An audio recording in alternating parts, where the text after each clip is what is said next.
Hello everyone. Welcome back to 12th interactive session on circular dichroism and Mossbauer spectroscopy. So we have almost completed our course and these doubt sessions on circular dichroism and Mossbauer spectroscopy. I hope everything is clear to you by now. And the last topic we have been dealing is quadrupolar splitting. So there are plenty of examples which have been given in the main lectures also, which I will be rediscussing today, and we will also be solving some of the questions. And other than these 12 interactive sessions, there will be one extra session tomorrow from 11 p.m. to 1 p.m. And I think the announcement for that have been already made. So I request you to join that session tomorrow. In case you have any doubts, you can regarding the whole course, whatever doubts you have, you can ask in tomorrow's session also. So let's get started with our today's session on quadrupolar splitting.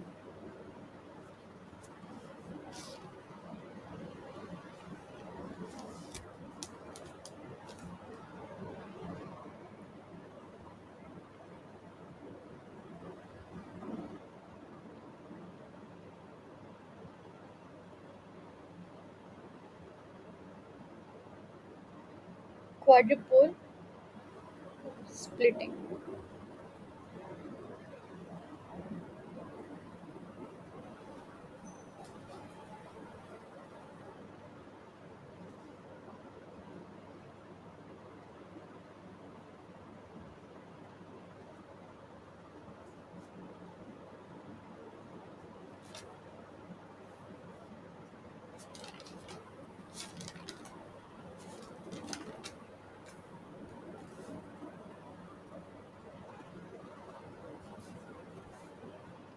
So the first condition for quadrupolar splitting is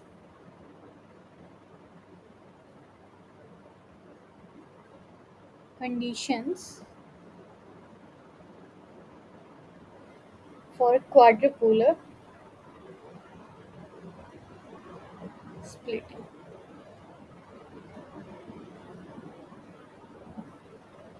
First is the nuclei should exhibit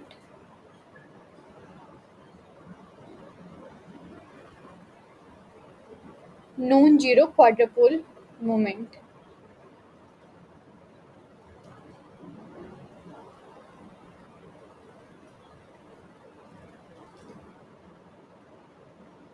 That is, EQ must not be equal to 0. And this EQ not equal to 0 is true only for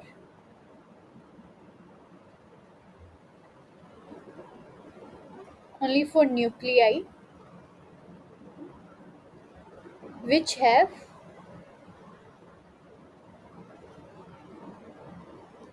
I greater than 1 by 2. Nuclear state, uh, uh, this quantum in, value, that is nuclear spin state value, must be greater than 1 by 2, such that the nuclei must be asymmetrical in shape.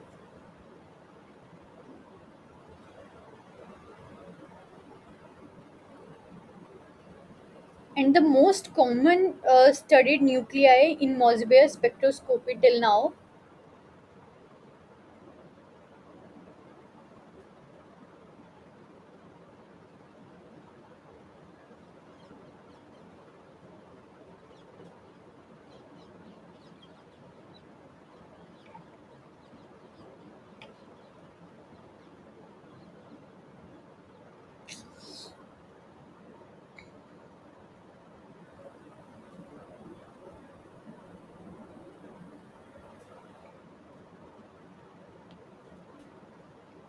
the most commonly studied nuclei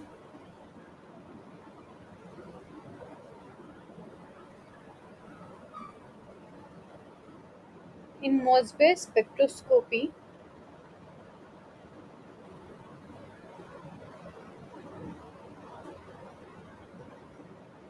is 57 Fe, and this 57 Fe,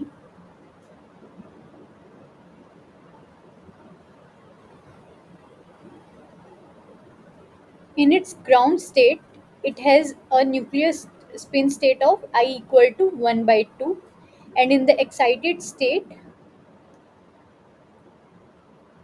I is equal to 3 by 2.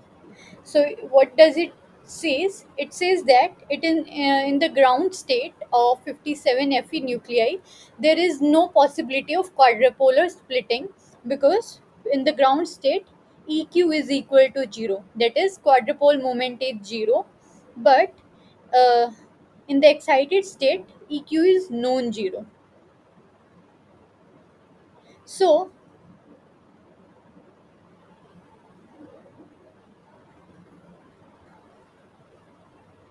there is possibility of splitting of this I equal to 1 by 2 into I equal to 3 by 2 under electric field gradient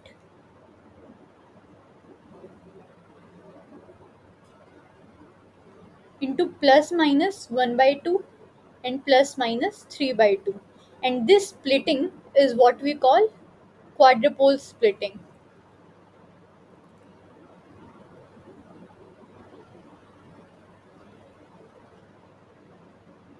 So now the number of transitions which are possible is from ground state 1 by 2 to excited state plus minus 1 by 2, and to plus minus 3 by 2. So because of this, these two transitions, there is splitting in the Mossbauer spectra. So for if I draw a Mossbauer spectra for this, then you will get a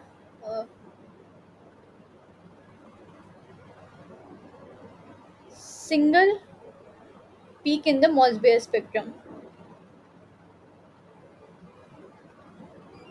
If this is 100% and if you consider it to be 0%.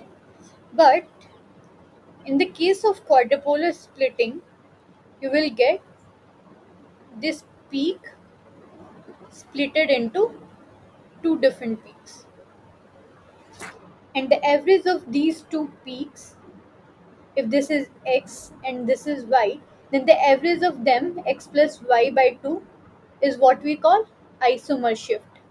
And the difference between these values is what we call quadrupolar splitting EQ value. So when you are defining a particular complex, you have to mention its quadrupolar splitting if it is happening, and also it is its isomer shift. So these are the two cases which are possible.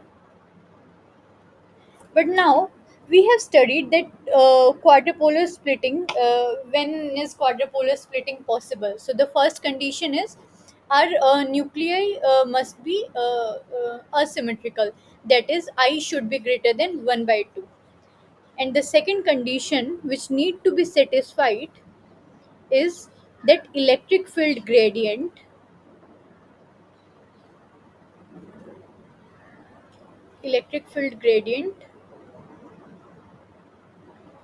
EFG must not equal to 0. So only if we have quadrupole moment non-zero and electric field gradient non-zero, then only for a particular complex quadrupolar splitting will be observed. And what is this electric field gradient?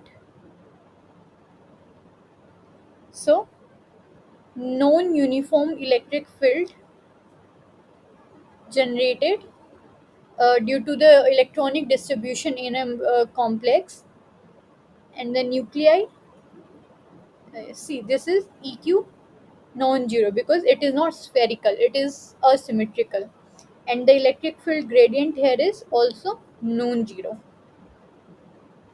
But when we will say that electric field gradient will be non-zero?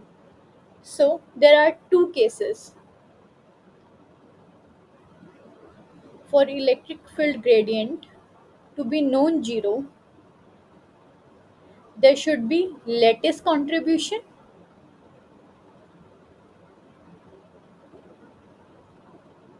And what is this latest contribution? This latest contribution arises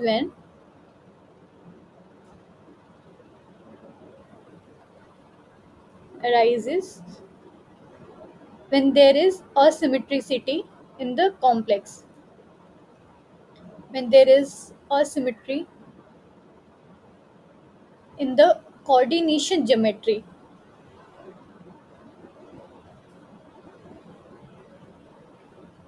of the complex.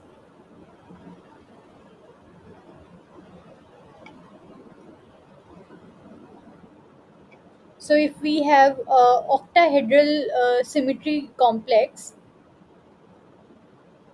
so this is a highly symmetrical geometry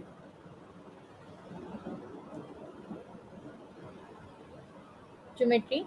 So complexes which have octahedral geometry, they have they have high they are highly symmetrical, because octahedral geometry we have studied in the beginning of this class. It has 48 symmetry elements, so it is highly symmetrical. So for octahedral complexes, square planar complexes, for these kind of complexes, the latest contribution will be 0.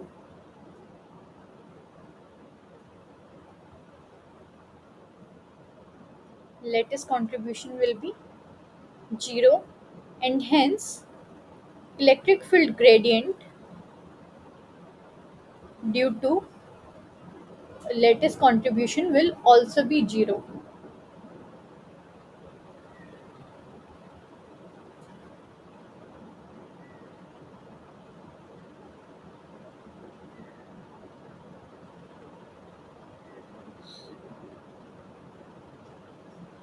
But if in the same complex,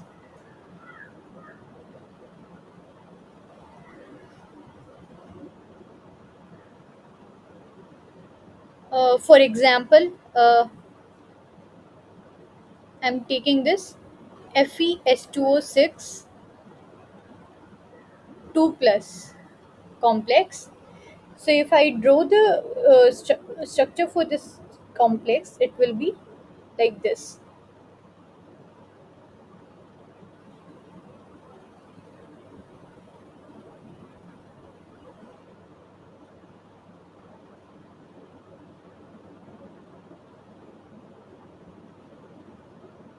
Now this is octahedral geometry.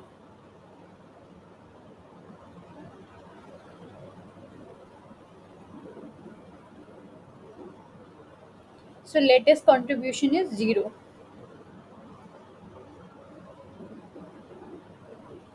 But in this complex, yarn taller distortion is possible, because when you will fill the electrons when you fill the electrons in the T2G and EZ orbital for this complex, you will see there is asymmetricity in the electron distribution, and because of that there will be yarn taller distortion in this complex, and this molecule will undergo Z out, that is axial bond elongation.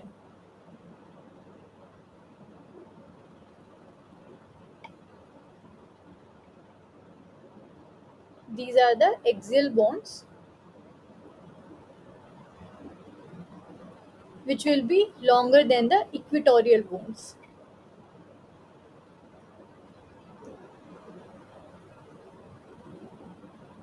So now you can see there are four short bonds and two long axial bonds. Therefore, symmetry is broken in the geometry. Symmetry is broken, and hence this complex will now have latest contribution,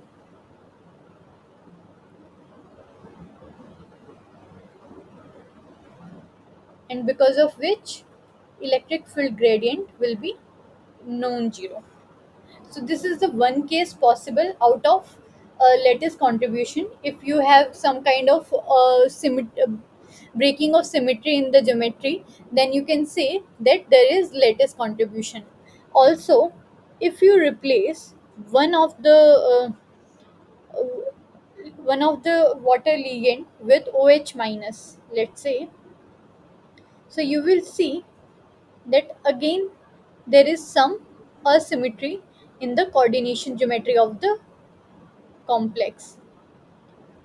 Like there are five OS2 bonds and one OH minus bond. So in this complex also there will be lattice contribution. So if you have different ligands bound to the metal center, then there will be lattice contribution present in that complex, and hence electric field gradient will be non-zero. And if electric field gradient is non-zero, then you will see that there will be quadrupolar splitting present for this for that particular complex in the Mossbauer spectra. So instead of getting one peak, you will get two splitted peaks with some quadrupolar EQ value. So lattice contribution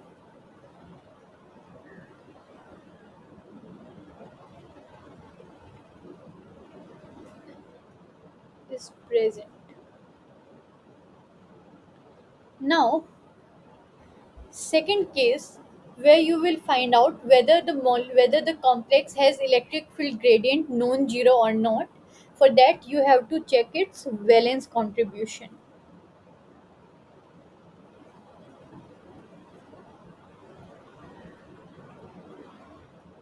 And this valence contribution, it depends on the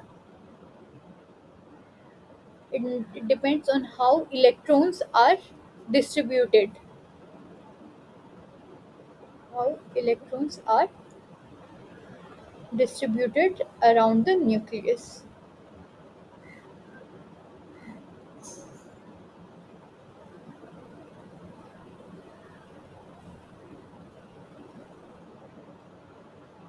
So if you have uh,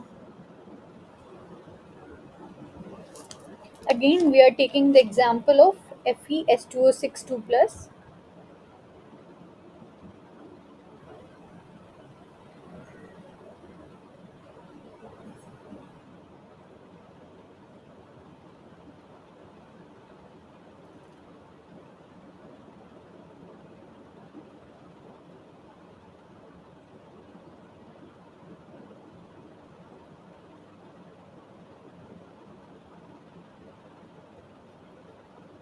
So now this is Fe2 plus, and and it is bound with the pi donor water molecules.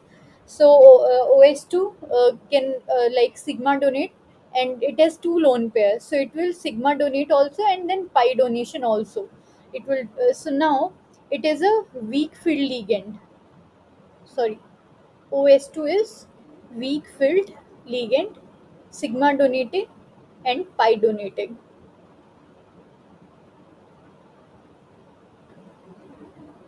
So if you draw the electronic distribution for this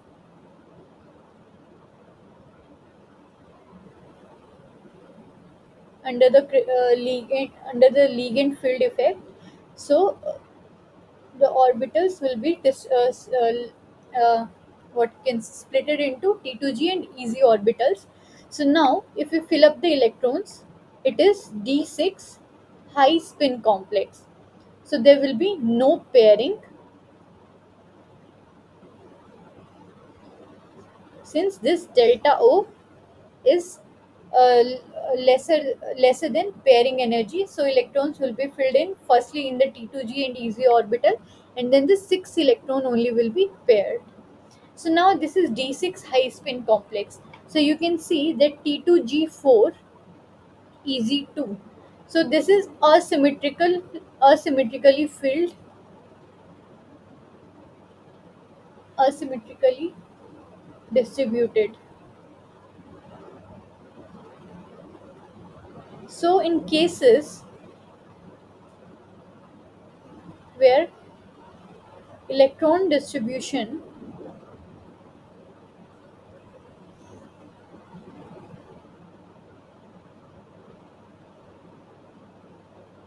in orbitals T2G and EG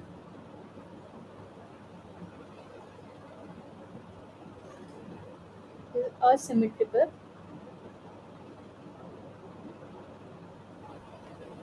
then there will be valence contribution.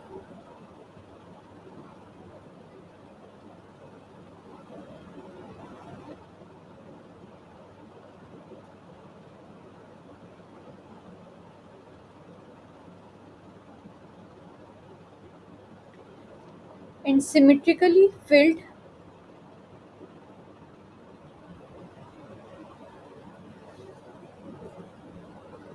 uh,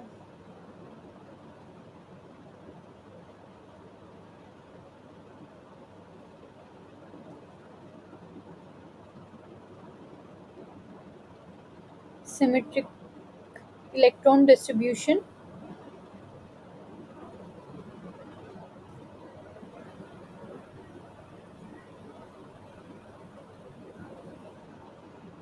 it is T2G3 Eg2, T2G6 Eg0,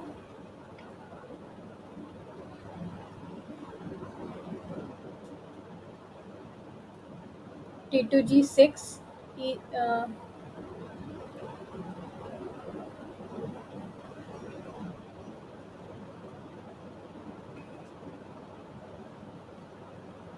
T2G3 Eg0,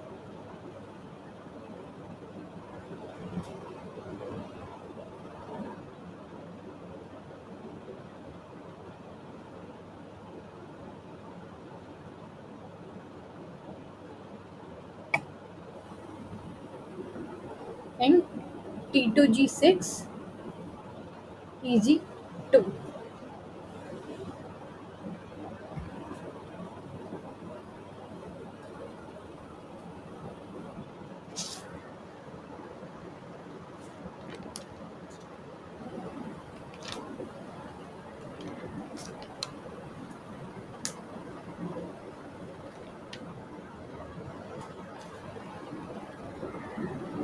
So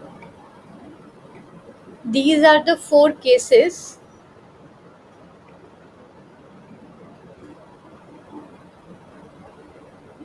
where valence contribution will be zero.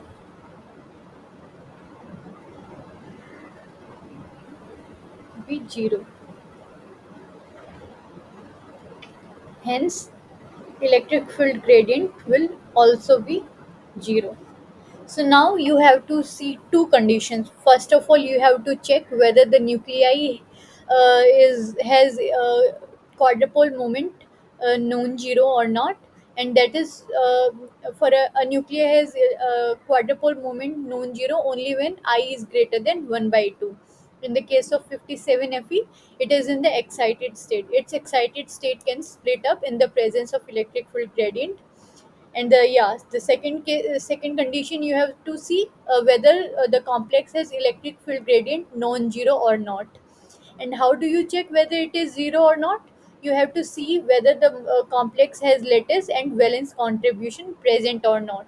For lattice contribution, firstly check whether it has a different kind of ligands bound to the metal center or same, whether the coordination geometry is totally symmetrical or not. For example, octahedral geometry is highly symmetrical. Tetrahedral geometry is also symmetrical, but as compared to octahedral, it is less symmetrical. So that in that case, as compared to octahedral, in tetrahedral, you can expect some kind of symmetricity and hence some lattice contribution. But the second condition you have to check is valence contribution, whether the electronic distribution in the T2G and EZ orbital is the orbitals are symmetrically or asymmetrically filled. So if there are any of these four cases, T2G3 EZ2, T2G6 EZ0, T2G3 EZ0, T2G6 EZ2, so in these four cases, valence contribution will be zero and electric field gradient will be zero. So you have if both of these conditions are satisfied, that you have lattice contribution and valence contribution both present, then you will see uh, in the Mossbauer spectra, instead of one peak, you will get two peaks. splitted peak pattern will be observed in the Mossbauer spectra.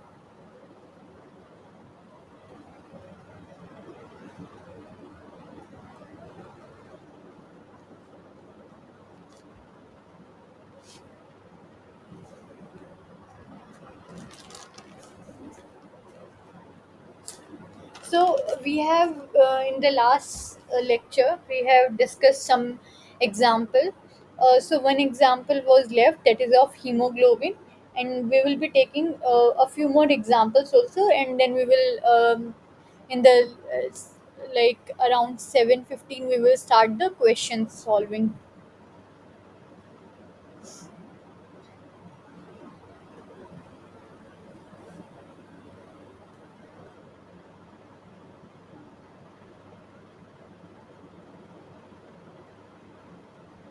First is of hemoglobin.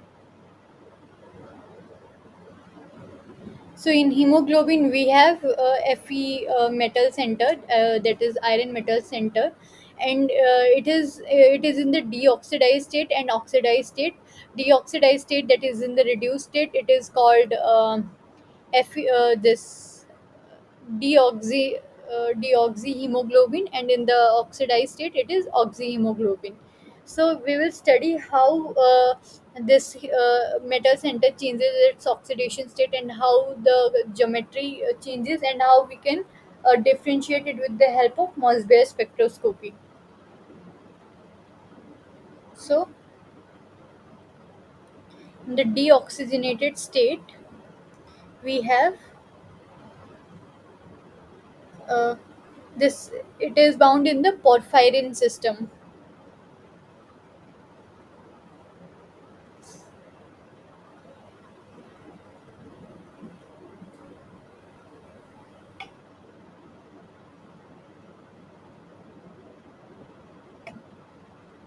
and in oxygenated state this is deoxy state, and this is oxygenated state. So in the deoxy state it is present in Fe2 high spin state, and here it is Fe3 low spin state. On the axial positions it has an histidine, and then water in the deoxygenated state, and oxygen in the oxygenated state. So when we record the Mossbauer spectra for this, we will get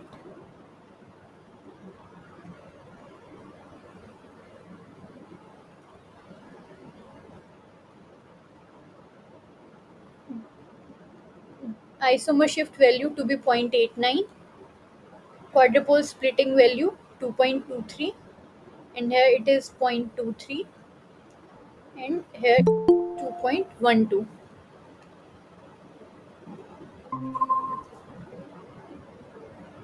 So here it is 2.12. So now you you can see that when it is going from Fe2 to Fe3 state, that is in the oxygenated state, isomer shift is changing on the negative side. That is, it is lesser than the deoxy state. So here it is in the relative state. Like these both values are positive, but you see it on the relative state, that how it is moving, whether it is on the negative positive side or negative side. So we have discussed in the last session that low spin,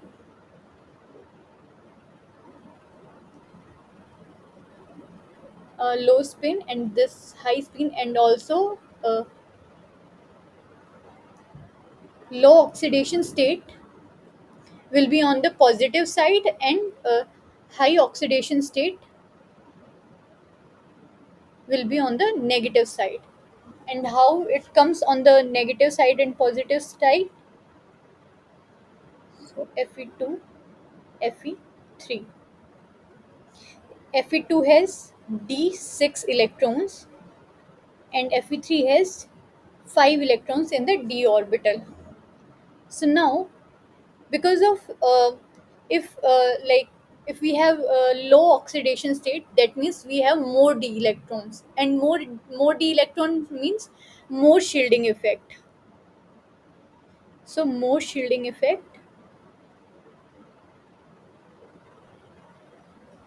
and here less d electrons, so there will be less shielding effect. So now we have 1s, 2s, 3s, and 3d orbital. So this 3d orbital will be filled first, then this 3s orbital. So you will see that 1s, 2s are core orbitals, and these are the valence orbitals. So if you have more electrons in the d orbital, then you will have more shielding effect. More shielding effect means s orbital will not be able to interact with nucleus, and hence s orbital won't be able to penetrate nucleus,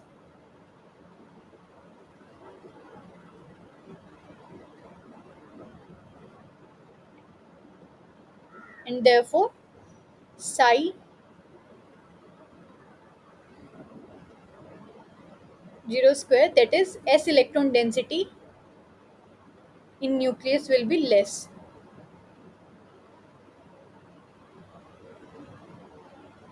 And for this case, s electron density will be more, because here we have less d electrons and hence less shielding, and therefore more s electron density.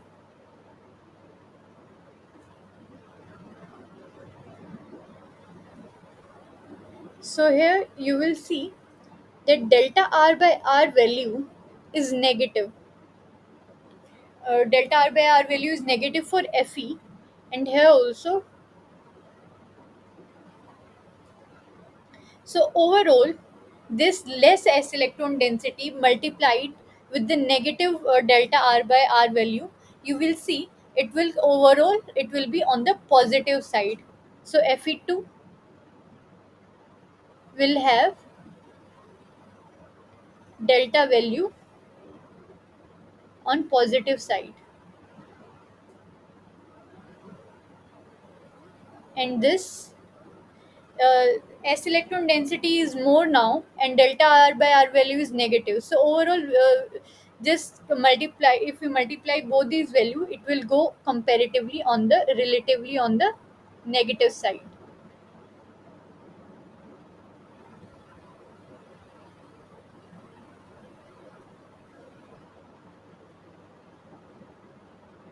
So you will that's why the isomer shift value for deoxygenated hemoglobin, that is in which iron is in plus 2 oxidation state, it is on the positive side, that is here, and this oxygenated, that is Fe3, is on the low is on the negative side as compared to Fe2. So this was about isomer shift. Now what about its quadrupole splitting, delta EQ value difference?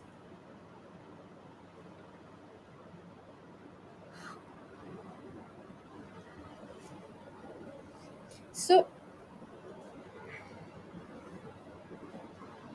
here lattice contribution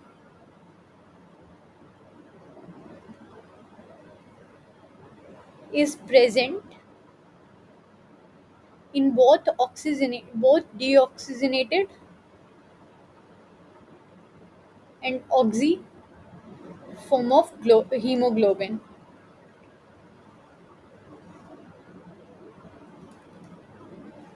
because on the axial positions different ligands are present, like in the like 4 equatorial position, it is bound to 4 nitrogen atoms in the porphyrin ring, and on the axial positions there is one water and one is n histidine. So there is lattice contribution because of inhomogeneity in the structure itself. So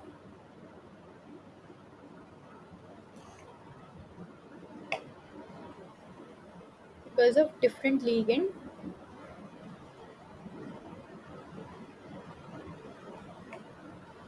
bound to metal center,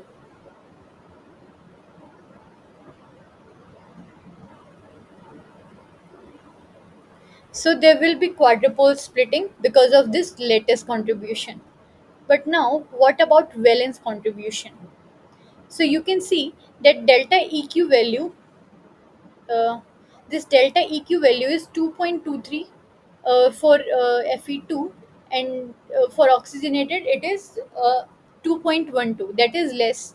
Why is it so?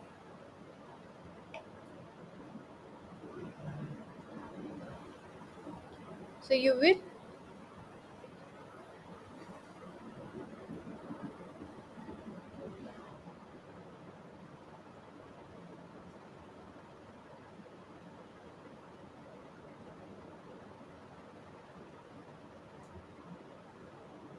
So we have Fe2, and if we draw the electron distribution,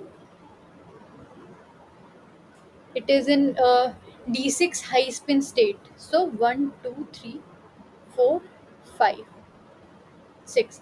So d6 high spin.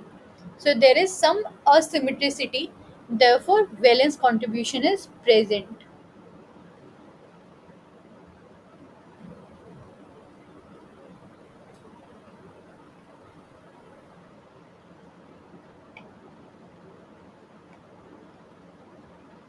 And in Fe3 state, so Fe3 it is d5 low spin.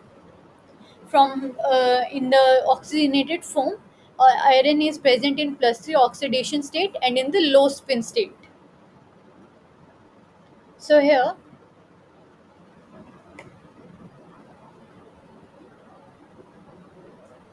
we will have 1, 2, 3, 4, 5. So again here it has asymmetricity in the electron distribution. So valence contribution will be present.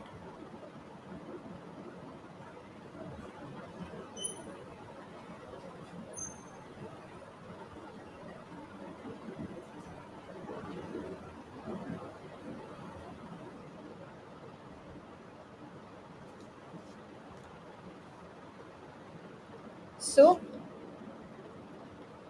in case of hemoglobin,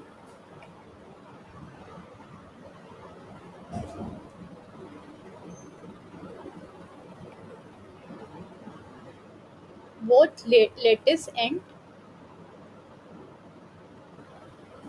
valence contribution is present.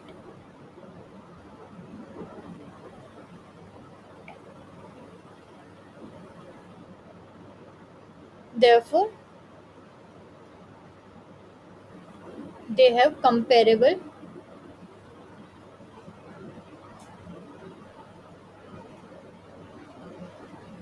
quadrupole splitting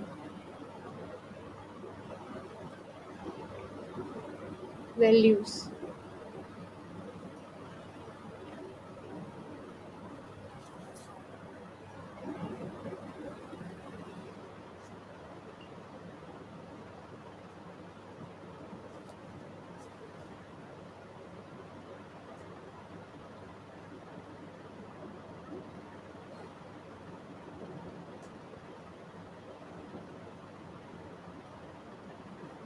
So the next example we will be discussing is that of Turnbull's uh,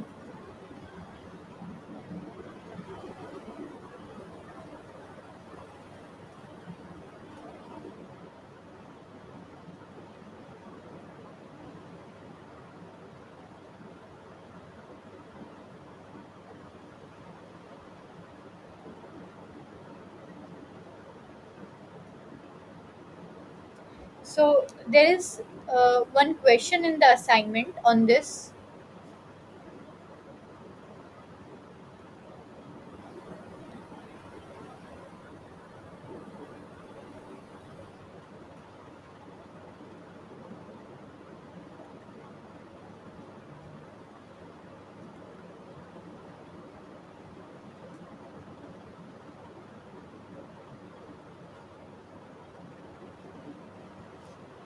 So assignment question: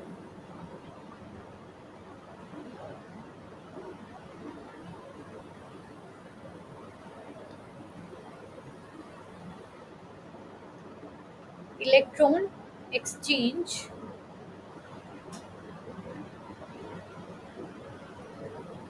from outer to inner coordination sphere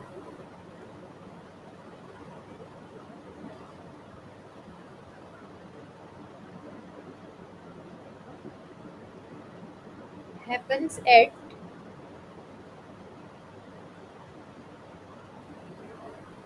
first option is Prussian blue,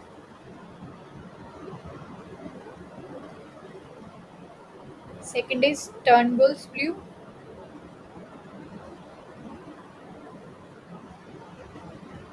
third option is potassium ferrocyanide,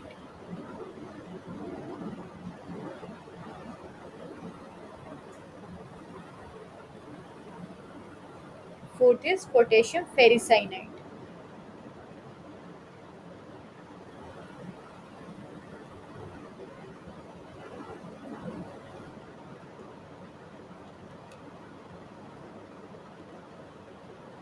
So let's look into this example.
Prussian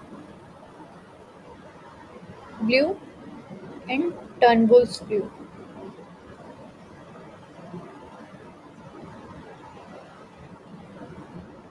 So Prussian blue is formed by addition of Fe3 salt in ferrocyanide.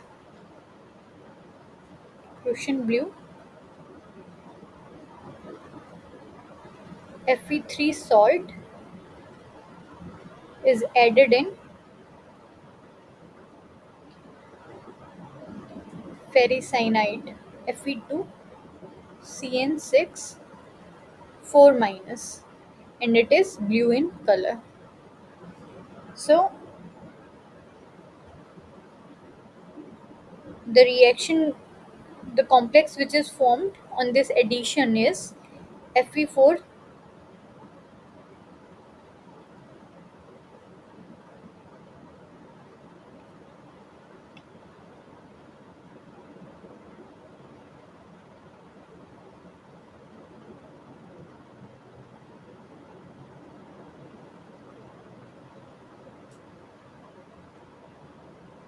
Fe2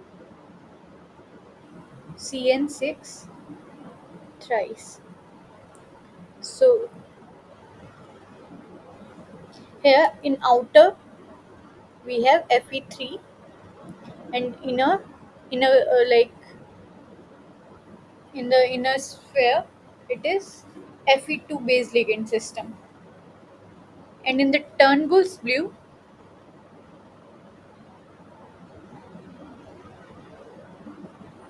Fe2 salt is added into ferricyanide. This is ferrocyanide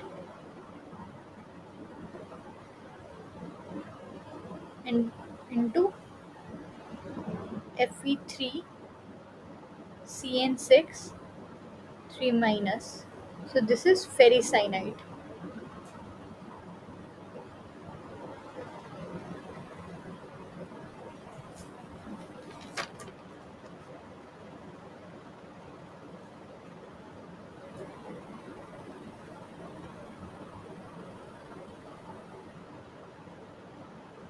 So the structure is Fe4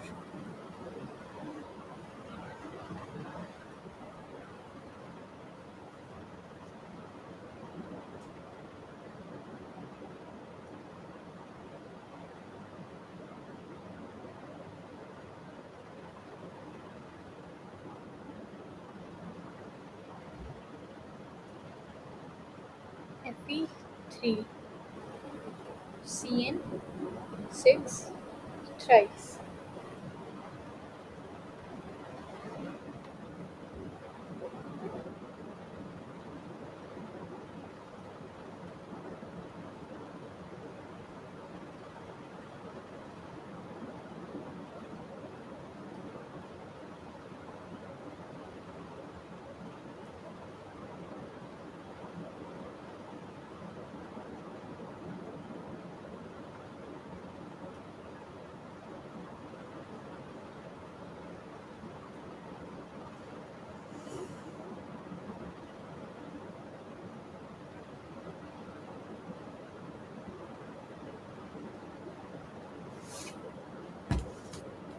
So for these two complexes, Mossbauer spectra was recorded. Firstly, if we see Prussian blue, which is Fe4 thrice, Fe2 CN6 thrice. So we in the inner coordination sphere, we have Fe2 present, and Fe2 is symmetrically bound to six cyanide uh, ions.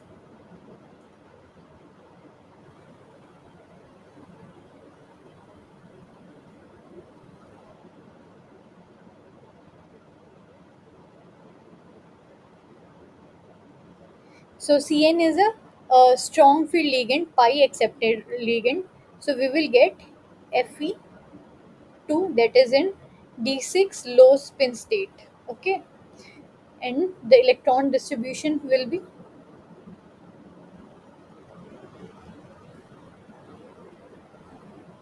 6 electrons paired in the T2g orbital.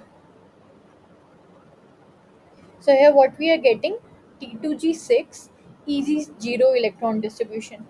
Here there is no lattice contribution,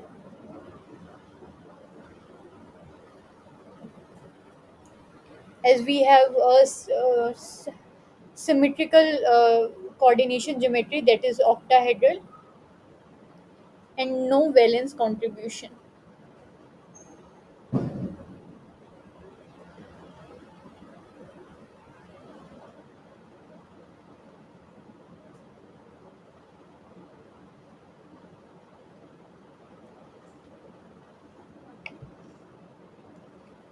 So the Mossbauer spectra we will get for this is one peak, that is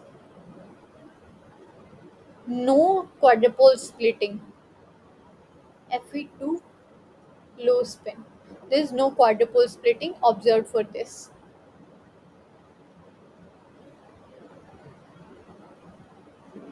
But in the Turnbull's blue,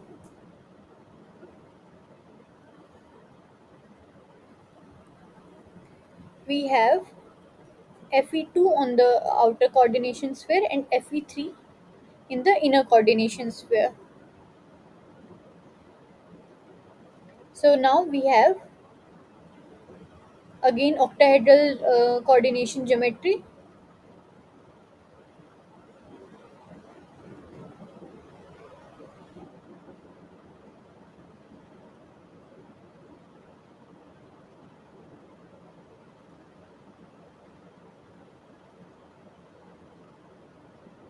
but now we have D5 low spin complex.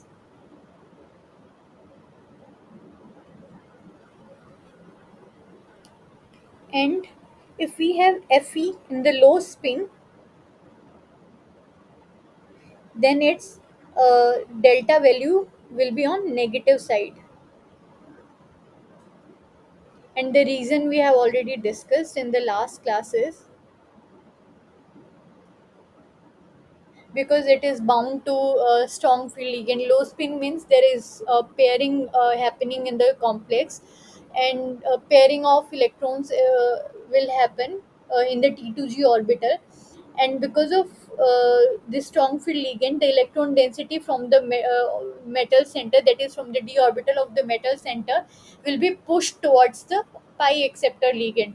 So d electron density is decreasing on the metal center.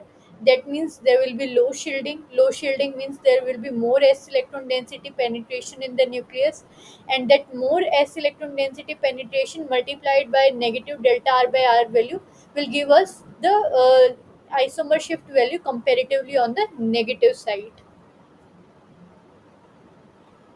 Fe high spin, delta value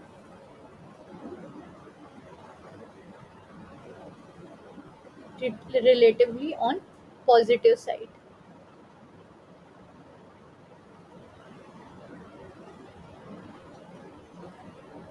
So here we have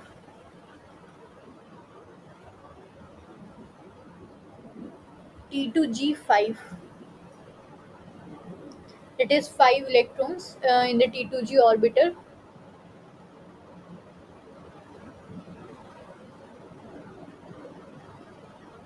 Uh, Here valence contribution is present.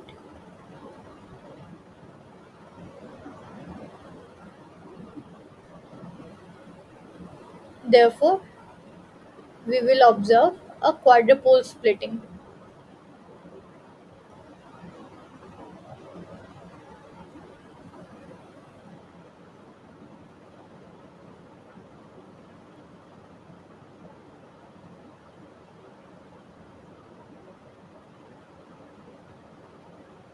So if I draw the spectra for this,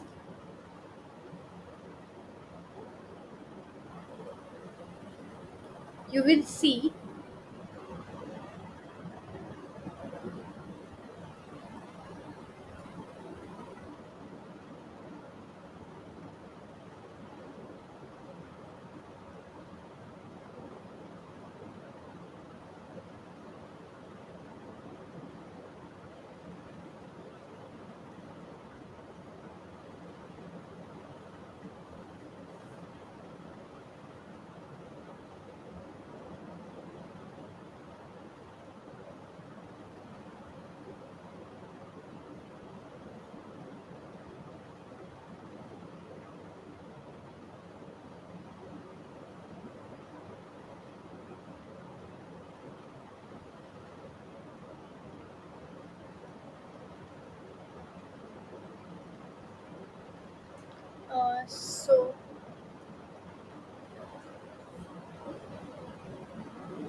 so yeah, here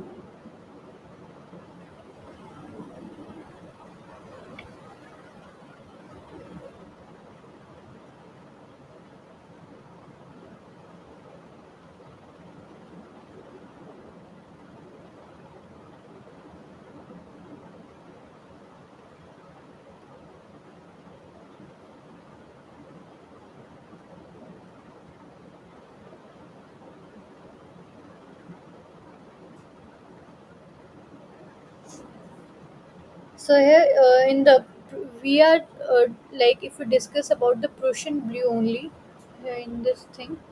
Firstly, like the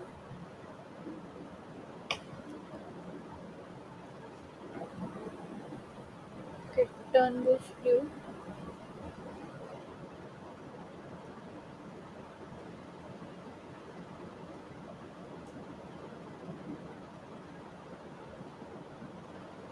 So it is.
So yeah, here.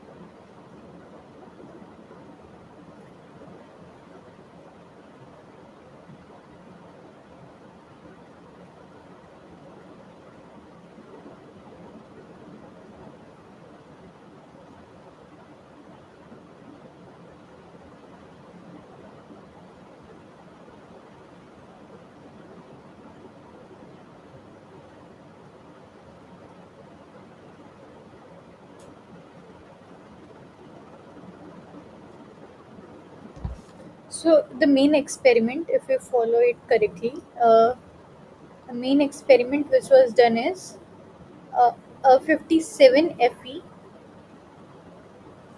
enriched enriched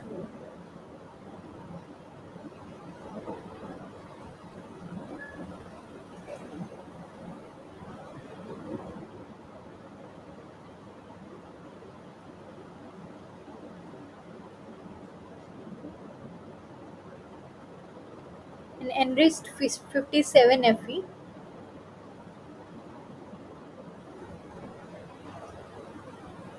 was taken and added to this Fe2CN6 4 minus, and for this Fe2 we got this Mossbauer spectra,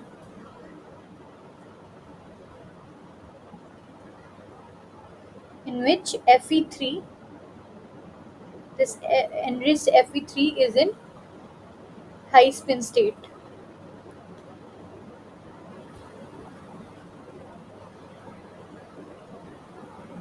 This is in the case of Prussian blue.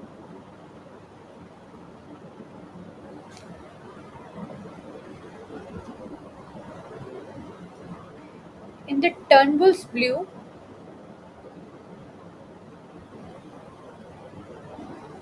we expect a different spectra,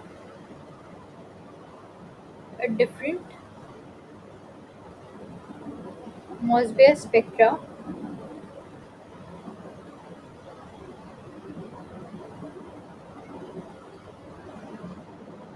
but it undergoes an electron exchange step.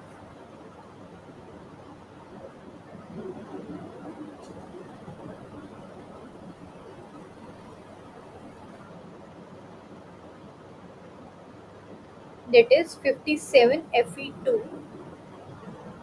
This enriched Fe57Fe when was added in ferricyanide, it undergoes an electron exchange step to form 57Fe4 and Fe2CN6 3 minus. So we get a similar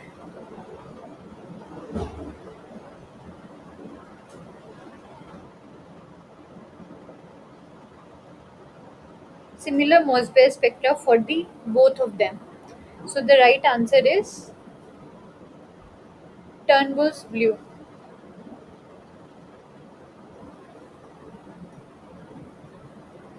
Electron exchange step, that is from Fe2 to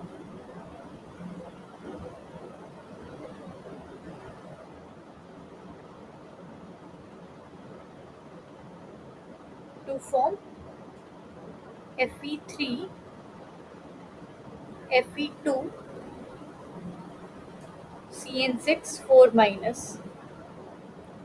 So this Turnbull's blue undergoes an electron exchange step to form the Prussian blue, and that's why we both of them we get a similar Mossbauer spectra. So how did we differentiate it?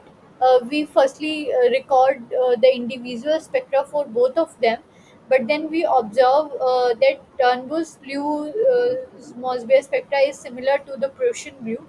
So there it helped us to find out when we took an enriched 57 Fe, that is on the outer coordination sphere. When we took an enriched 57 Fe, it showed us that there is some similarity in the Mossbauer spectra, and that is arising because of some electron exchange step.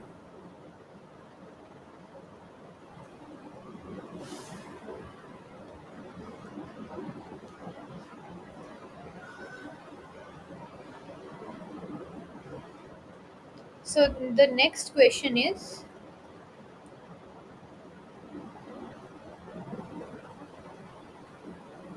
which of the following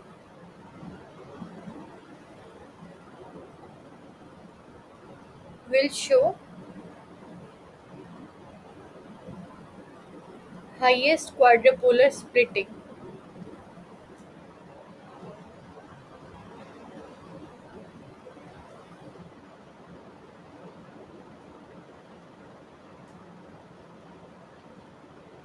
First is FeCN6 3 minus, second is FeCN6 4 minus,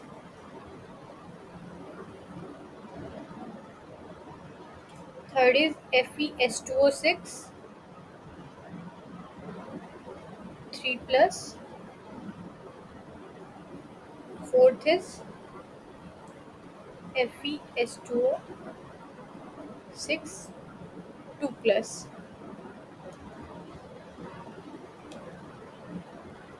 Okay, now here we have Fe3 plus, and there are 6 Cn minus, that is strong field pi acceptor ligand. So there will be D5 low spin complex. This is Fe2 plus D6 low spin complex. So here we have T2G3, T2G5, EG0. Here T2G6, EG0.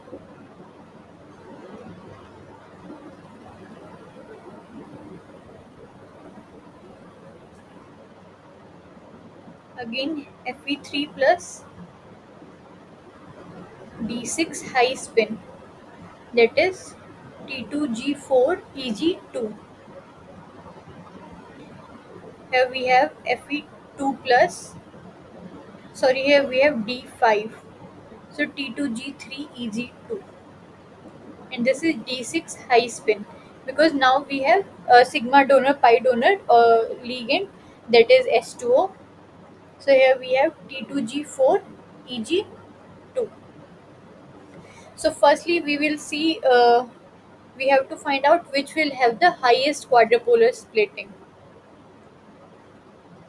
So for quadrupolar splitting, firstly you have to see whether it has lattice contribution or not. So firstly we will see that uh, all of these are have octahedral geometry.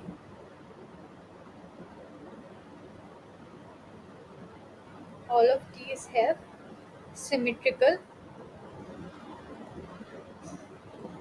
octahedral geometry. Therefore, there will be no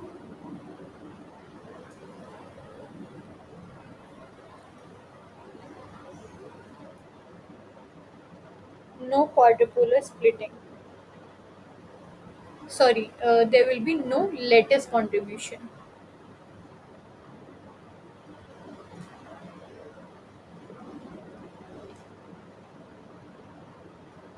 So now we will have to see the valence contribution.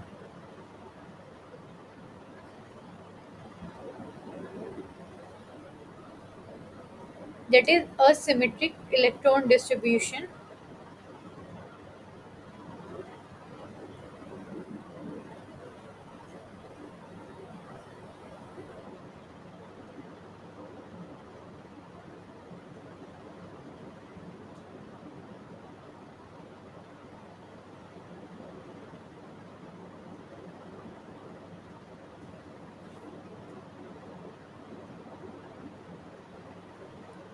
So here we have T2G5EG0. It has asymmetric valence contribution present. Here T2G6EG0 valence contribution is 0 because it is asymmetric field. Then this T2G3EG2, it is also valence contribution is also 0 now. And here we have valence contribution present. So in this fourth case, FeS2O26, you will see due to JTD,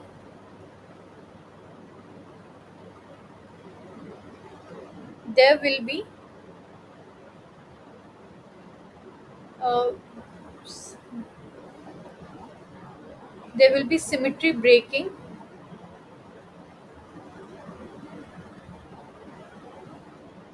in octahedral geometry. So it will have lattice contribution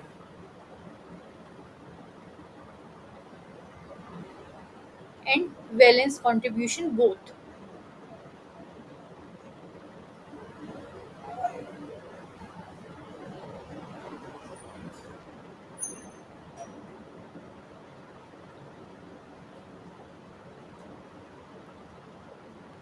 Both present.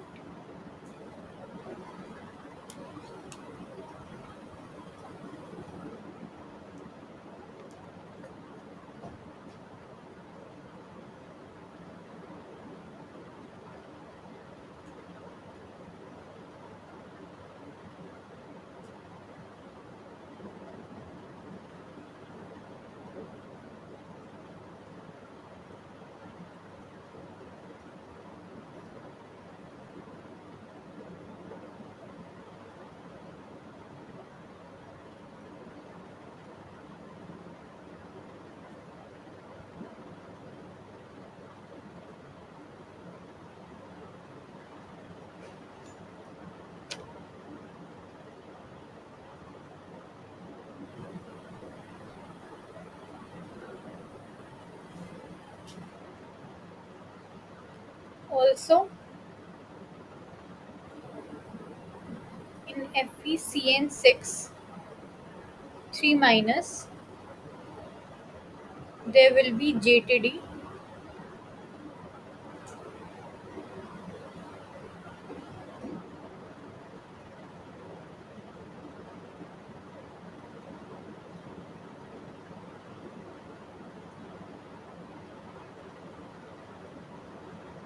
There will be more JTD and hence more asymmetricity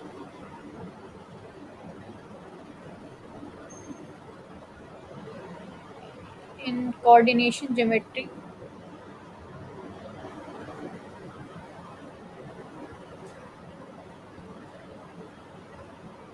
Also, uh, its valence, its electron distribution is asymmetric.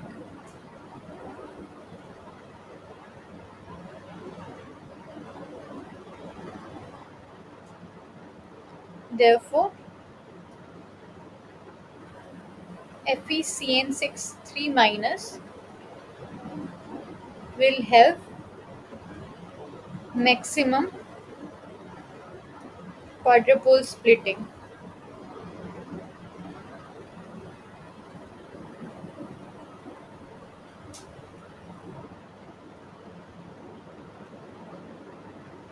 So the right answer is first, because if you see that second and third has no lattice and valence contribution, because its electron distribution is symmetric. Because of it, there is no John Taylor distortion, there is no Young Taylor distortion, and no valence contribution. But in the first and the fourth case, FeCN 63 minus, it has T2G5 EZ0 electron filling in the orbitals, T2G and EZ orbitals. So valence contribution is definitely there, and also in the fourth, where T2G for EZ2, valence contribution is present in both. But now when you see when you see the lattice contribution in both these cases, due to Yan Teller distortion, there is breaking of symmetry. That is, they don't have octahedral geometry now. Their symmetry is broken, and in the Fe3 place, Fe3 plus, that is high oxidation state, this John Taylor distortion is comparatively more, and therefore it has more lattice contribution, and because of it, it has more quadrupole splitting.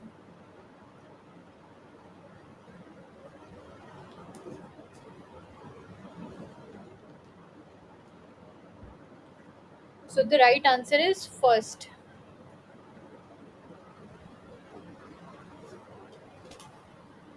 Third question is, which of the following should not have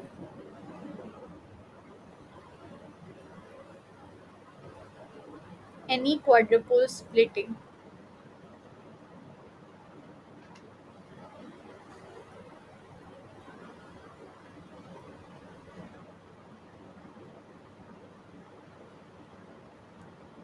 First option is FeS2O6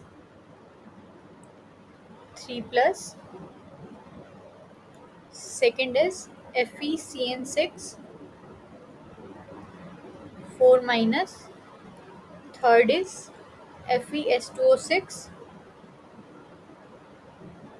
2 plus. And fourth is FeS2O5 CN 3 plus. This is Fe3 plus, that is D5, and S2 is weak field ligand, pi sigma donor pi donor ligand, so it is D5 high spin complex. So the electron distribution is T2, T2G3 EZ2. Okay, and also FeS2O6 2 plus has now octahedral geometry. There is no John Taylor distortion in this complex, so no lattice contribution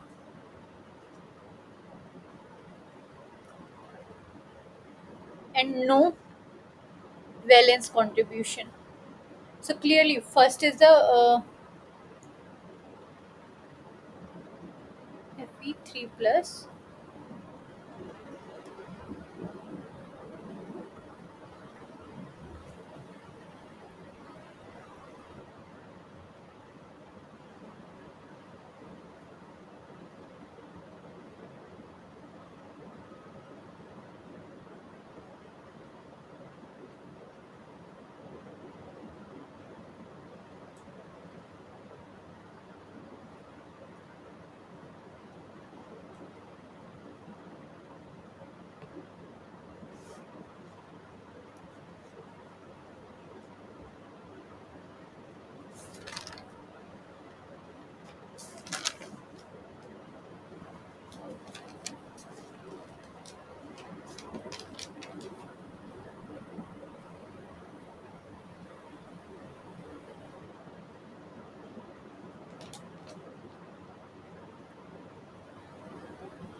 In the plus 3 oxidation state, H2O act as a strong field ligand, and therefore it will undergo pairing, and it will have T2G5 EG0.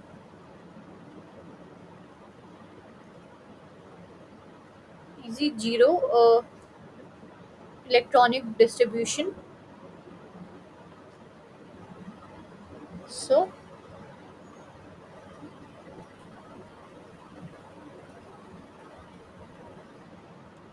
valence contribution is present.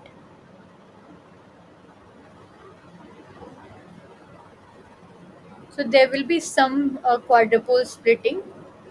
Then FeCN64 minus, Fe2 plus, D6, and also Cn minus is a strong field ligand, so it will be now low spin, and T2G6 EG0.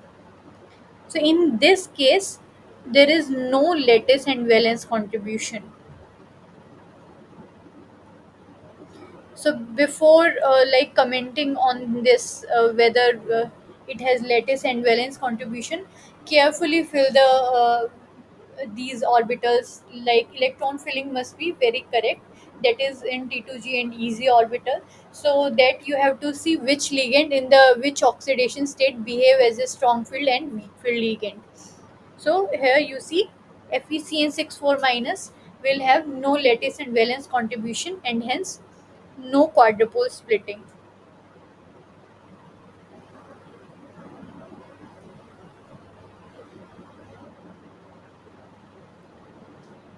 This FeS2O6 2 plus, it is D6 high spin complex. So T2G4 EG2. So there will be valence contribution. Here it is Fe uh, Fe2 plus D6 high spin again, but there will be lattice contribution. There will be lattice contribution and valence contribution both,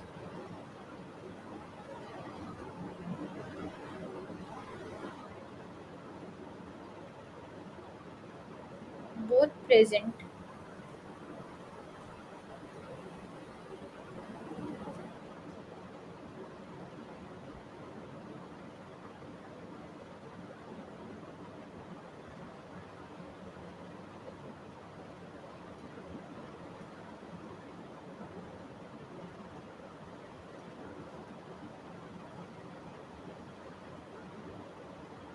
Now the next question is,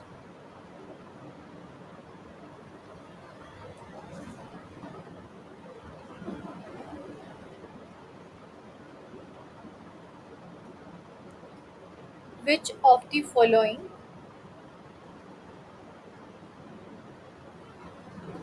statements is wrong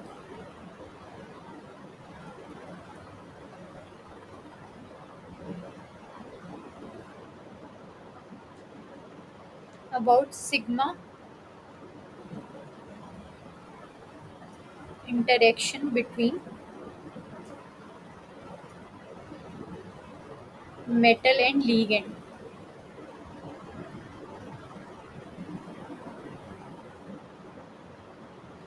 First is metal and ligand orbitals should present close and parallel.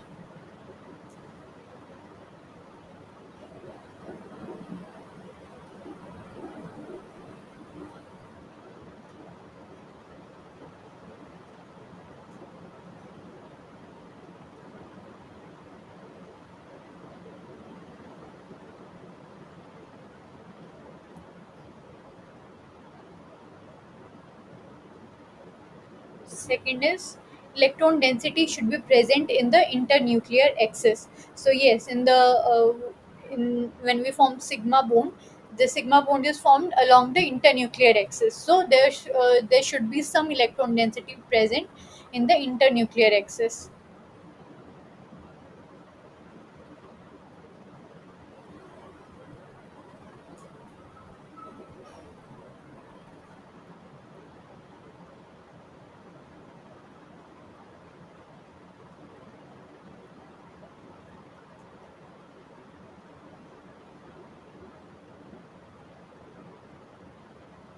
Be present in the internuclear axis.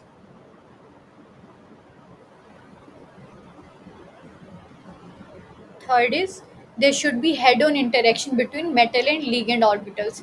Yes, there is head-on interaction in the sigma bond, that is like this.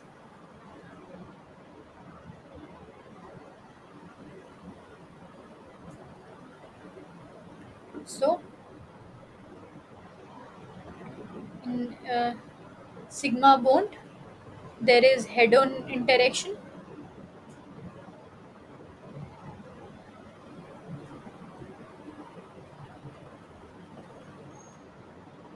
and electron density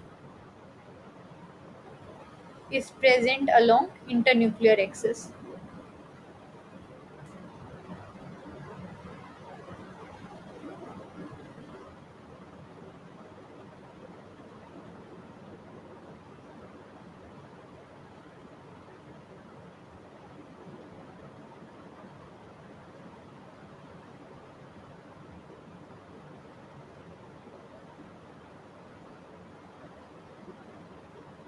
Between metal and ligand. And the fourth option is upon 180-degree rotation, metal ligand bond symmetry will be unaltered. So along the internuclear axis, if you rotate this bone C2, that is along you do a 180-degree rotation, so you will get a same symmetry of the bone, that is symmetry will be unaltered. So the wrong answer is first. That is the metal and ligand orbitals should be present close and parallel. So that close and parallel that is required for the pi bond formation. That is side by side overlap, which is in the pi bond.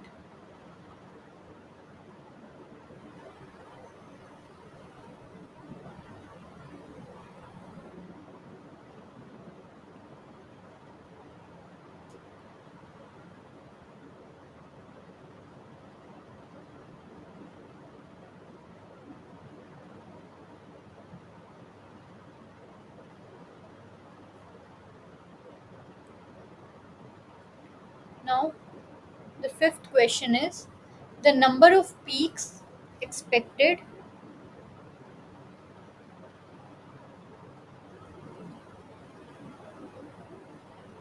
The number of peaks expected in the Mossbauer spectra for FeBr2, K4FeCN6, and FeI2.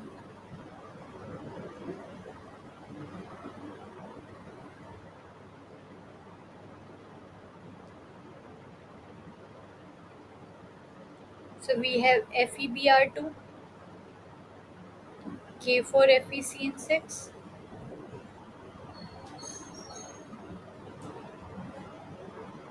and FeI2. So this it is D6, that is Fe2 D6 high spin complex, because Br minus I minus, these are weak filled sigma donating pi donating ligands. Fe2 D6 high spin complex, and K4FeCN6 it is Fe2 D6 low spin complex.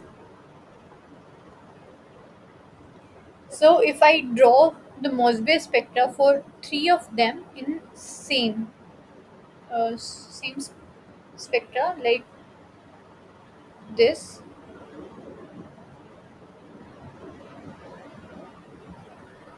So this will be I will be representing this by red color,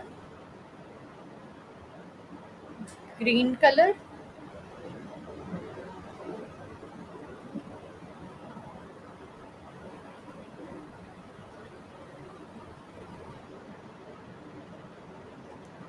and blue color.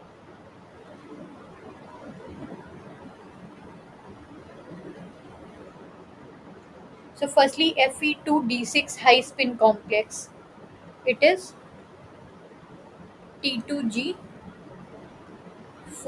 Eg2. So there will be quadrupole splitting and Fe2. So all of three of them, these three of all three of them are Fe2. That is 2 plus 2 oxidation state.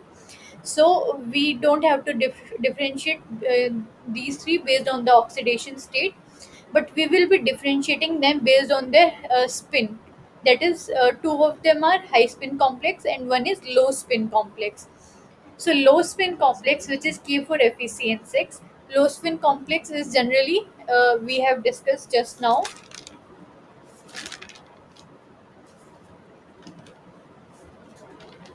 that low spin complexes will be comparatively on the negative side, because the d electron density on the metal center will be pushed towards the towards the ligand. That is, pi accepting ligand is pushing the electron density towards it, and therefore d electron density on the metal is lesser in the low spin complexes, and hence less shielding effect, therefore more s electron density, and more s electron density multiplied by the negative delta r by r value makes it go on the comparatively on the what's it, negative side. So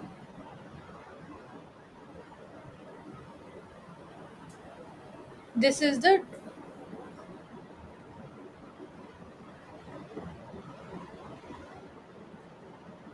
this is for K for FeCN6.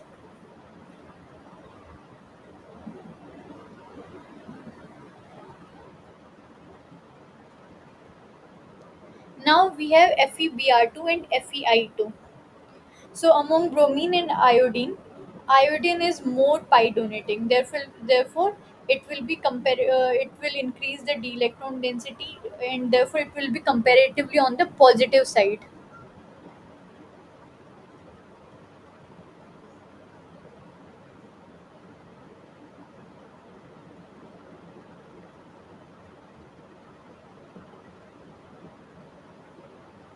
This is FeI2.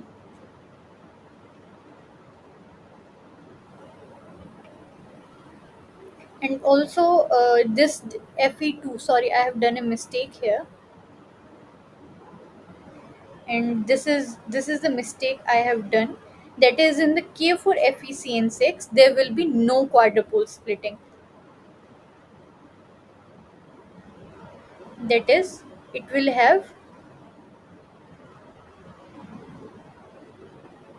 T2G6 Eg0. That is, there is no lattice contribution because it is octahedral in geometry, and the electron distribution is also symmetric. That is T26 Eg0. So it will comparatively on the negative side.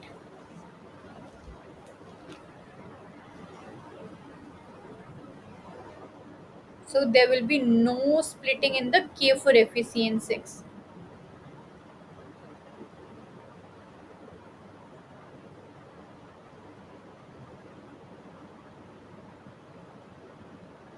But FeBr2,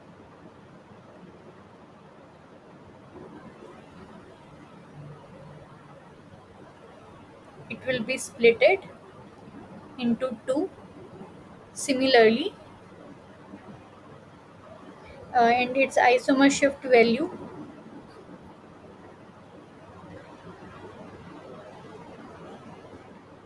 will be comparatively on the positive side than K for FeCN6, which is a low spin complex.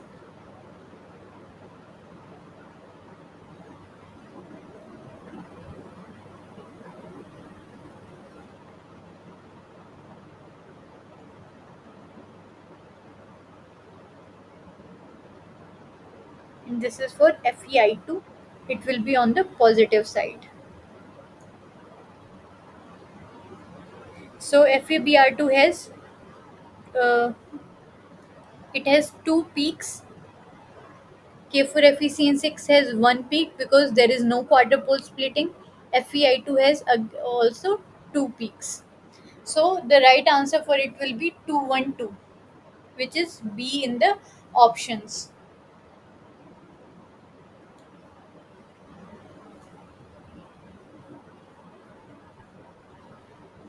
Now the sixth question is,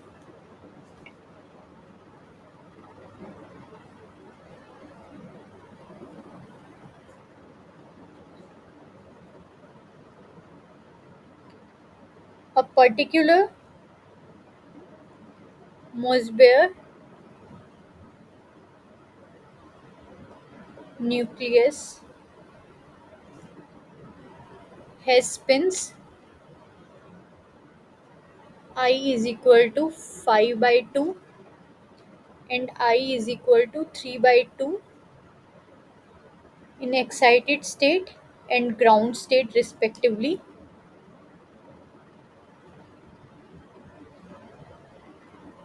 Into how many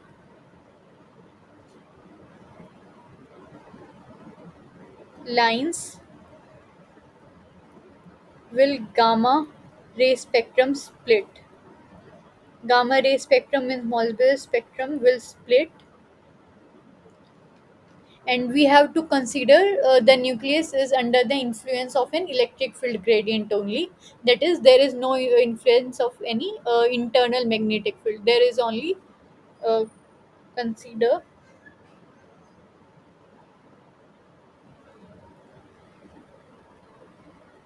the nucleus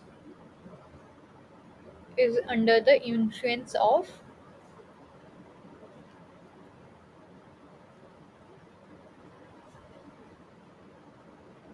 an internal electric field gradient only.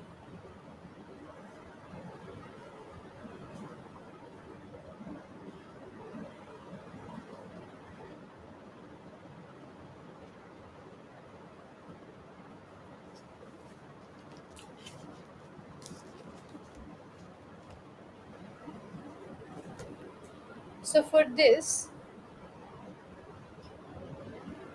if electric field gradient uh,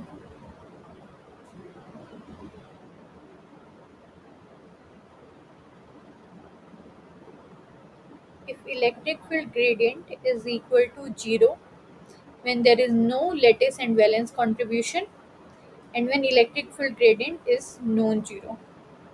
So now in this case, the ground state and excited state, which is I equal to 5 by 2 and I is equal to 3 by 2, there will be no quarter pole splitting, so we will get only one line in Mossbauer spectra. But in the presence of electric field gradient, it will split into plus minus 5 by 2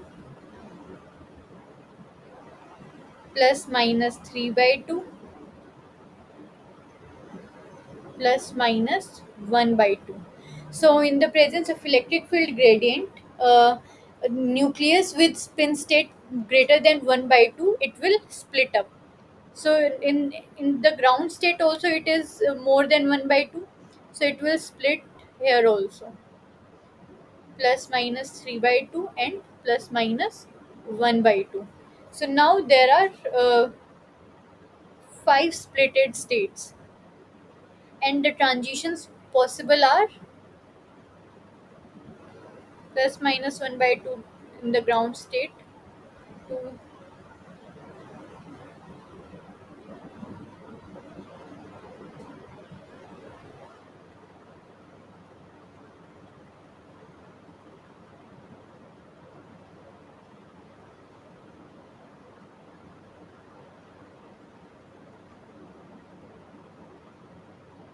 so there are five transitions possible. 1, 2, 3, 4, and 5. So 5 lines in Mossbauer spectra. So the right answer is 5. That is D answer for this sixth question. D answer, assignment number 10.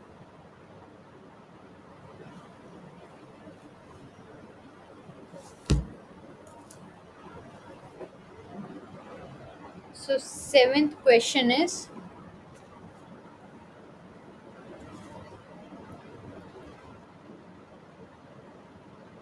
quadrupole splitting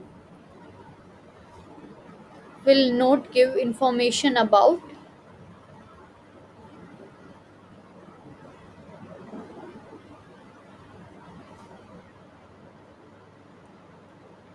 First is molecular symmetry.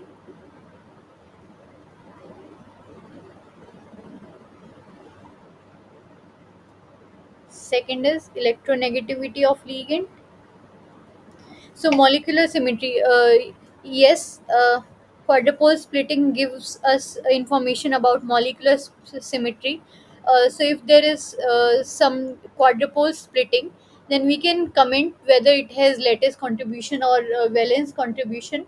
If say you can find out that there is some or no valence contribution, and but still there is some quadrupole splitting, then definitely there is some inhomogeneity in the symmetry of the complex, in the geometry of the complex. So there is it gives information about molecular symmetry. Then electronegativity of ligand. So quadrupole splitting tells us about whether the complex has strong field ligand or weak field ligand, and because of that it will have low spin and high spin. The complex will be low spin and high spin, and the distribution, electron distribution, will be accordingly. And if electron distribution is asymmetric based on its low spin state and high spin state, then we can find out whether the ligand is strong filled or weak filled, but we can't comment on its electronegativity. It only tells us about the strength of the ligand bound to the metal center, that is weak filled or strong filled ligand. So quadrupole splitting does not give information about electronegativity of ligand. Third is bonding properties, whether different kind of ligands are bound to the metal center, or whether there is some like any kind of inhomogeneity, like any kind of asymmetry is present in the complex geometry. Then oxidation state, definitely based on oxidation state there is electron distribution depends on the oxidation state also. So yeah, quadrupole splitting, and in short, Mossbauer spectroscopy gives us information about the molecular symmetry, bonding properties, and oxidation state.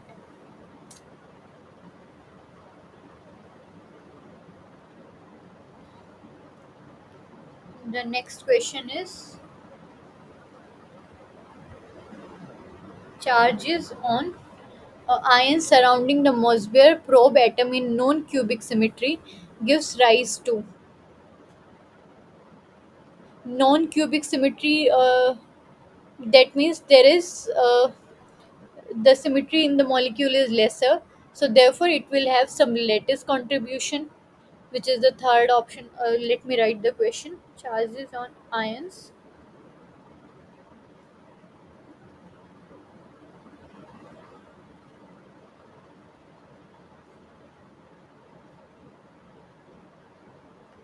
surrounding the Mossbauer probe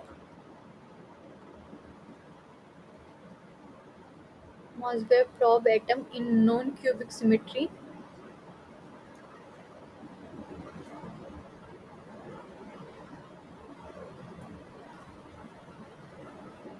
give rise to. First, valence contribution.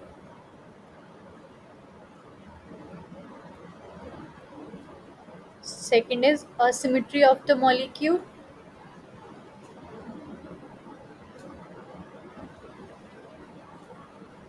Yes, uh, non-cubic symmetry. That means it does tell us about the asymmetry in the molecule.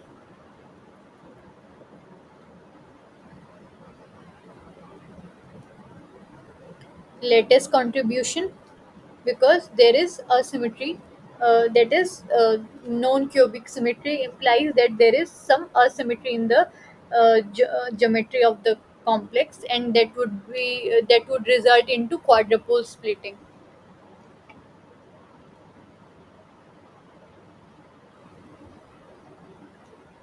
Fourth is spherical symmetry.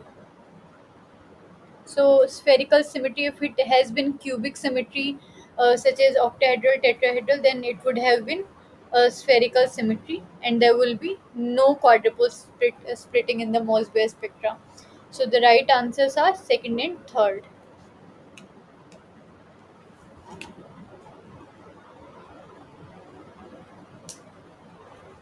So this is the assignment 10. Uh, Let us look into some questions of assignment 11 also.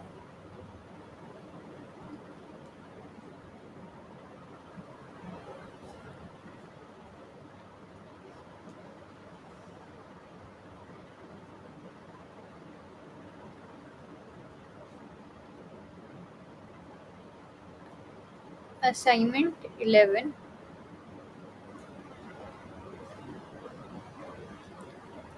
question 1. So we have given a Mossbauer spectra, and we have to match this Mossbauer spectra, which has three spectra in it, with the four given options.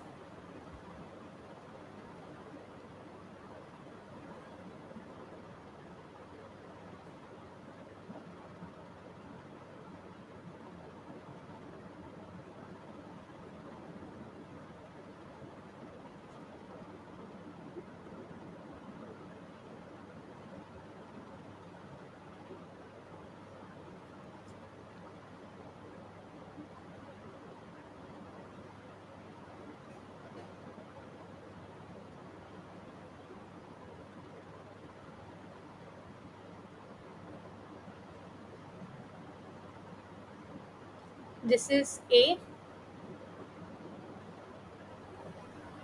then B, and C.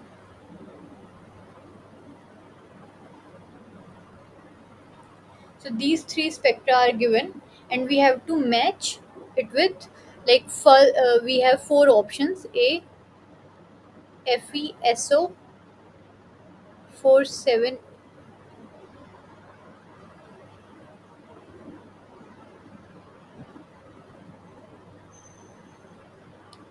FeSO4, 7H2. B is Na2,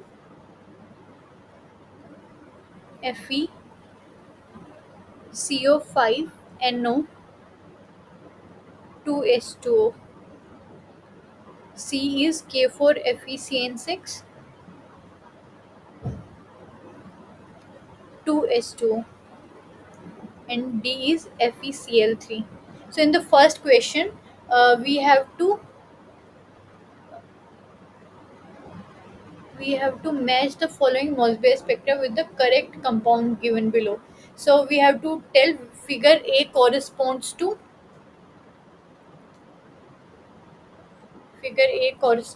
which complex.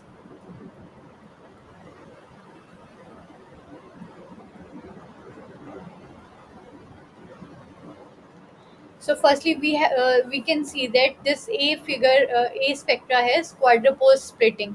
So firstly, we will check which of them have quadrupole splitting. FeSO4 7S2. This is Fe2 plus, and this FeSO4, it has 7 S2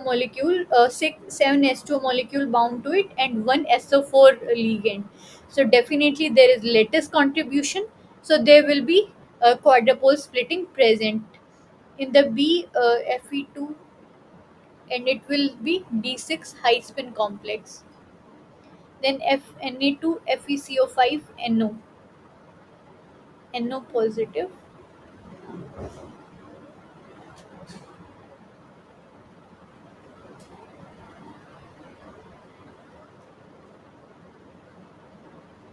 plus 2 x minus plus 1. So NO minus x minus 1. Here it is in Fe3 and CONO both are strong field ligands. So it will be D5 low spin complex.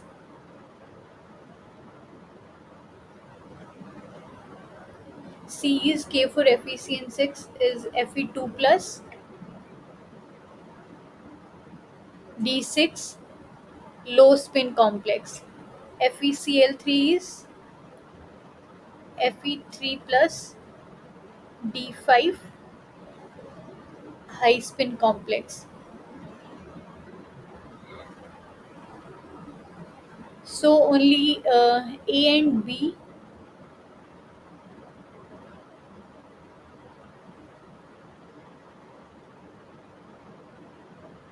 So A and B complex have quadrupole splitting. Now, Fe2 plus will be comparatively on the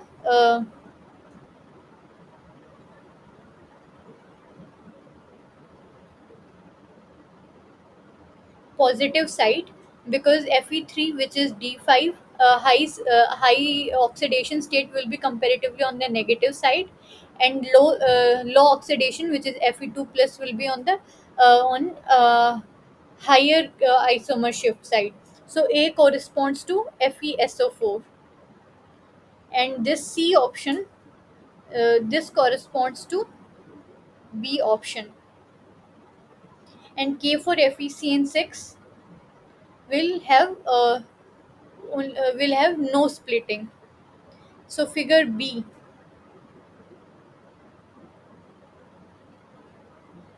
corresponds to K for FeCN6. This is K for FeCN6. This is FeSO4 7H2O. This is comparatively on the negative side. Uh, it will be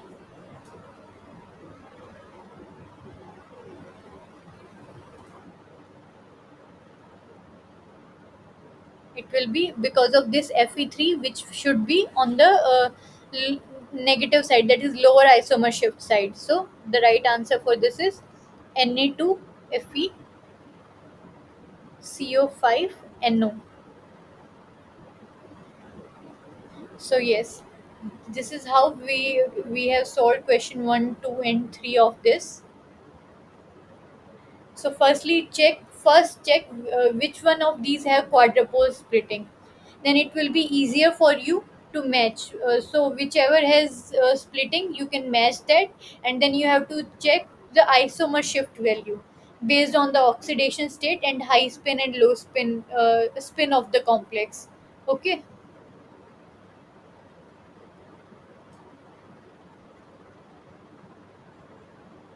Now the fourth question is, a Mossbauer source should not have. A option is narrow and intense emission line, high recoil free fraction, inert source material, interfering X-rays, and Compton effect. So yeah, in the Mossbauer spectrum, we definitely have narrow and intense emission lines. Second, because of the uh,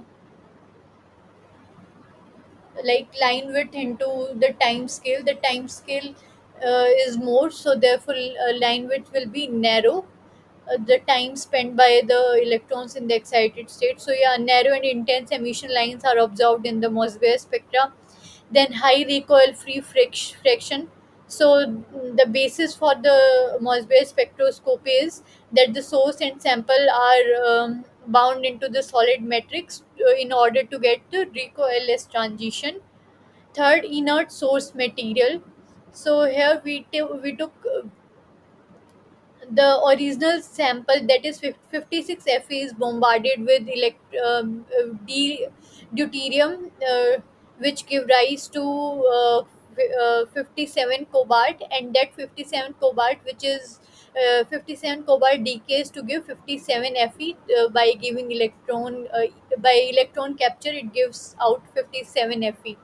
So yeah, the very beginning, the source for this is 56 Fe, which is inert source material.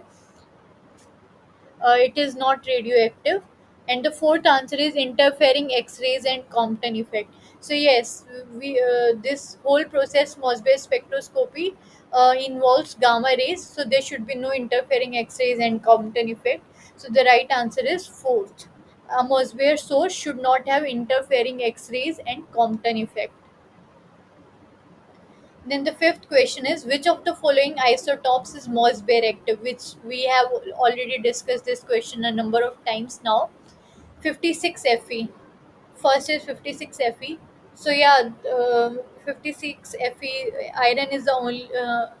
We have studied a lot of examples of 56 Fe. So the complexes we take are 56 Fe. It is Mossbauer active. 120 SN. It is also Mossbauer active. Tin is also like 119 or tin. So 100.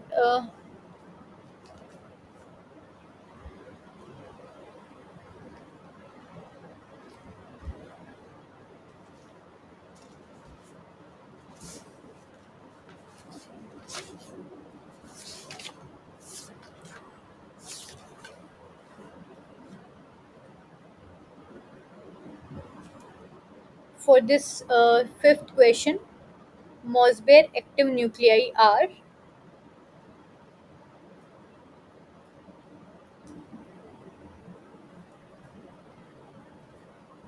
57 Fe, 119 SN, 121 Sp, 61 nickel, 129 xenon, 191 iridium, 191 iridium, 129 iodine, 195 Pt, etc. So among these, we can see the Mossbauer active nuclei 56 Fe. We have been studying 57 Fe. 57 Fe is Mossbauer active, and then 119 tin, which delta R by R value is positive. It is also Mossbauer active. So the right answer will be B. Sorry, C. 119 tin. Then the sixth question is, for a generic Fe3X, where X denotes variable ligand, which of the following complexes has the highest delta value, isomer shift value? So the sixth question,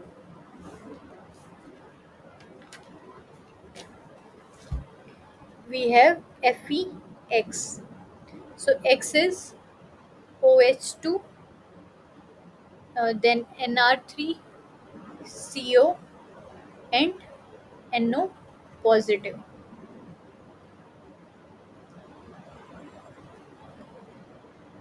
So delta value order will be OH2, Nr3, CO, and then NO positive. So this will be the order, and the highest delta value will be for OS2. And the reason is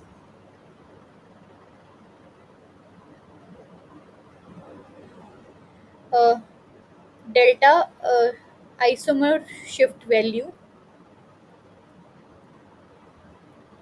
order based on ligand strength.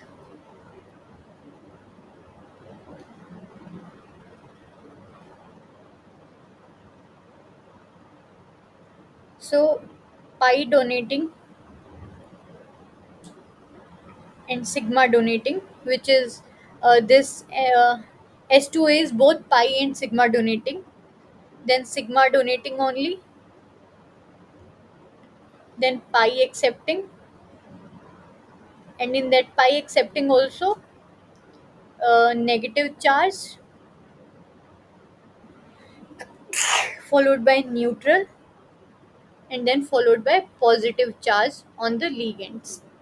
So, if we have a pi donor ligand, pi and sigma donor ligand, it will be increasing the d electron density on the metal center.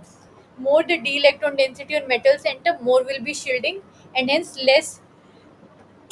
sorry, less s electron density penetrating the nucleus. Therefore, which multiplied by negative delta r by r value, it will go on to a positive side, overall on the positive side. So this is the order. So delta value will be minimum, that is on the negative side for pi accepting ligand, and that too when it has positive charge. So this is the order you have to follow. So the right answer for the sixth question is water. It will have highest isomer shift value. Then the seventh question is quadrupole splitting arises due to a interaction between electrons and homogeneous electric field, interaction between nuclear quadrupole movement and non-zero electric field. So yes, this is the right answer. Quadrupole splitting has two conditions. First, the nucleus should have quadrupole movement. That is, EQ must be non-zero. It should be asymmetrical in shape, and then it should be present in homogeneous electric field. That is, the electric field gradient should be non-zero. So the right answer is second. Then, what is the point group of staggered conformation of the ferrocene molecule? So, the staggered Fe.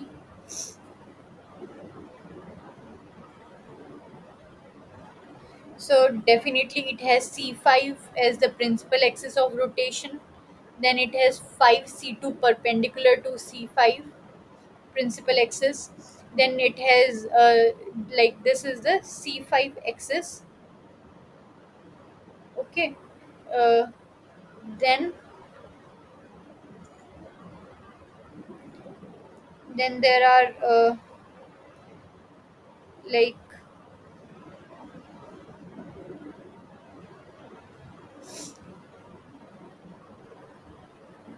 C2 axis perpendicular to this, uh,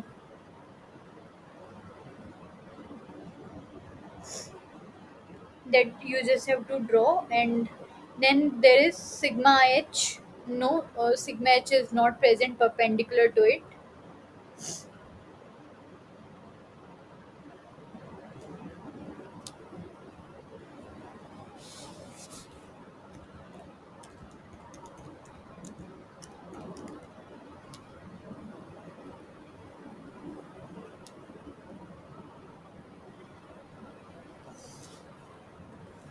It will have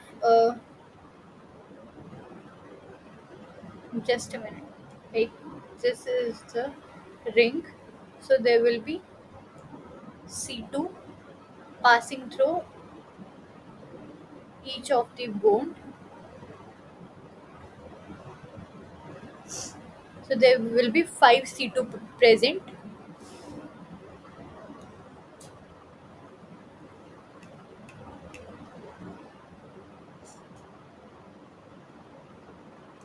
and then it has,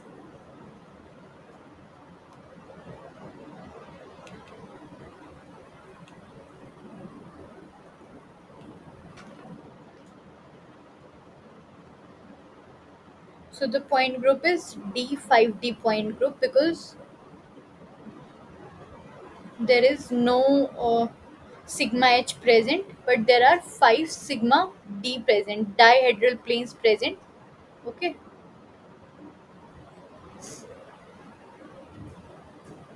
along each of the C2 axis. So ferrocene, staggered ferrocene has D5D point group.